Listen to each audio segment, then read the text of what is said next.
lang sa kay sir, batiin ako, ito ang pangalan ko, oh, sabi niya, para naman maging maganda ang image naming MMDA sa mga tao. Sabi ko, salamat po sir, sabi ko ganyan. Tapos kinamayan kami, o sige mag-ingat kayo ganito, i-guide ko kayo, dumiretso kayo dyan, tapos lumiko kayong ganyan. Ayun na ang Cubao Baliwag Terminal. Purihin ng Diyos, palakpakan po natin ang buhay na Diyos.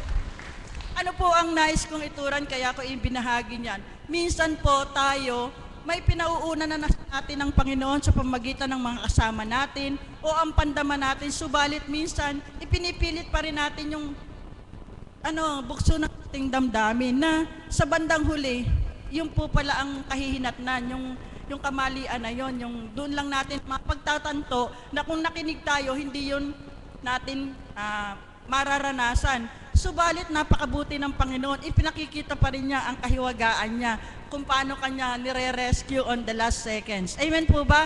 Palakpakan po natin ang buhay na Diyos. Madalas na po akong mahuli sa Maynila, 5 beses na nga po Nung ang hindi ko po talaga makakalimutan, ito po ay matatawa kayo, nakatatawa na instant alibi na naganap sa amin. May hinatid po kami sa airport sa domestic airport.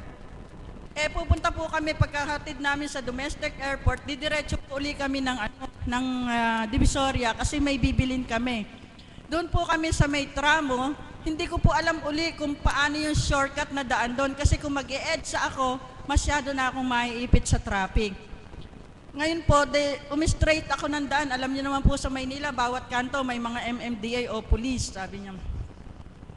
Nung pong lumiko na po akong ganyan, masuswerving akong ganyan, sabi ni kapatid na Josie, ayan, huli ka na naman, patay ka dyan. Bahala na, sabi ko, sige, diretso mo lang, kuhari, magtatanong tayo, tatanungin kuhari natin na kung saan ang papuntang Diretso ko, talagang tinapatan ko pa yung pulis. Sabi ko, binuksan ko yung salamin, good morning sir, sabi ko, naliligaw kami, saan po ba ang papuntang ganito? Dyan ganyan, pero hindi kayo naka-seatbelt at serving kayo, sabi niya.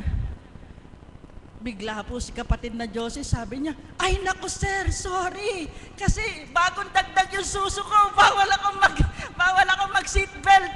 Palakpakan po natin ang buhay ng Diyos.